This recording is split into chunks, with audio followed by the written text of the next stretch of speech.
ಚಲುವರಾಯಸ್ವಾಮಿಯ ಕ್ಷಮೆಯನ್ನ ಕೇಳಿದ್ದಾರೆ ಸಚಿವ ಸಿಎಸ್ ಪುಟ್ಟರಾಜು. ಚಲುವರಾಯಸ್ವಾಮಿಗೆ ಬೇಜಾರಾಗಿದ್ರೆ ನಾನು ಕ್ಷಮೆಯನ್ನ ಕೇಳ್ತೇನೆ ಅಂತ ಹೇಳಿ ಮಂಡ್ಯ ಸಮಾವೇಶದಲ್ಲಿ ಸಚಿವ ಪುಟ್ಟರಾಜು ಹೇಳಿಕೆಯನ್ನ ಕೂಡ ಕೊಟ್ಟಿದ್ದಾರೆ.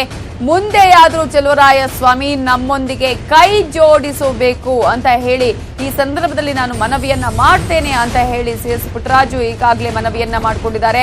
ಮುಂದೆ ಅಸಮಾಧಾನ ಆಗದ ರೀತಿ ನಾವು ನೋಡಿಕೊಳ್ತೇವೆ ಅಂತ ಹೇಳಿ ಚಲುವರಾಯಸ್ವಾಮಿಗೆ ಕ್ಷಮೆಯನ್ನ ಕೇಳಿದ್ದಾರೆ ಸಚಿವ ಸಿಎಸ್ ಪುಟ್ಟರಾಜು.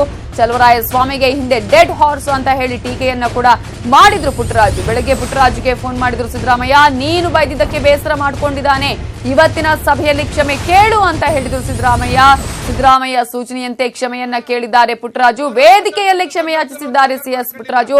ನಿಖಿಲ್ ಪರ ಪ್ರಚಾರಕ್ಕೆ ಬರ್ತಾರಾ ಚಲುವರಾಯಸ್ವಾಮಿ? ಒಂದು ಮಾತನ್ನು ಹೇಳಲಿಕ್ಕೆ ಬಯಸ್ತೇನೆ. ನಮ್ಮೆಲ್ಲರ ನಾಯಕರಾಗಿದ್ದಂತ ಚಲುವರಾಯಸ್ವಾಮಿ ಅವರು ನಾನೆಲ್ಲೋ ಅವ್ರ ಮನಸ್ಸು ತೋರಿಸ್ತೇ ಅಂತಕ್ಕಂಥ ಮಾತಿನಿಂದ ಅವರು ಬೇಜಾರು ಮಾಡ್ಕೊಂಡಿದ್ದಾರೆ ಅಂತಕ್ಕಂಥ ಮಾತನ್ನ ನನ್ನ ಎರಡು ಪಕ್ಷದ ನಾಯಕರು ಪದೇ ಪದೇ ನನಗೆ ಹೇಳ್ತಾ ಇರ್ತಕ್ಕಂಥ ಹಿನ್ನೆಲೆಯಲ್ಲಿ ನಾನು ವಾಡಿಕೆ ಮಾತನ್ನ ಹಲವಾರು ಬಾರಿ ಅವರು ನಾವು ಸ್ನೇಹಿತರಾಗಿದ್ದಂತ ಸಂದರ್ಭದಲ್ಲಿ ನಮ್ಮ ನಾಯಕರಾಗಿ ಕೆಲಸ ಮಾಡುವಂತ ಸಂದರ್ಭದಲ್ಲಿ ಬಹಳ ಇನ್ನು ಜೋರಾಗಿ ಮಾತಾಡಿದಂತ ಸಂದರ್ಭದಲ್ಲಿ ಅವ್ರು ಬೇಜಾರು ಮಾಡ್ಕೊಳ್ಳಿಲ್ಲ.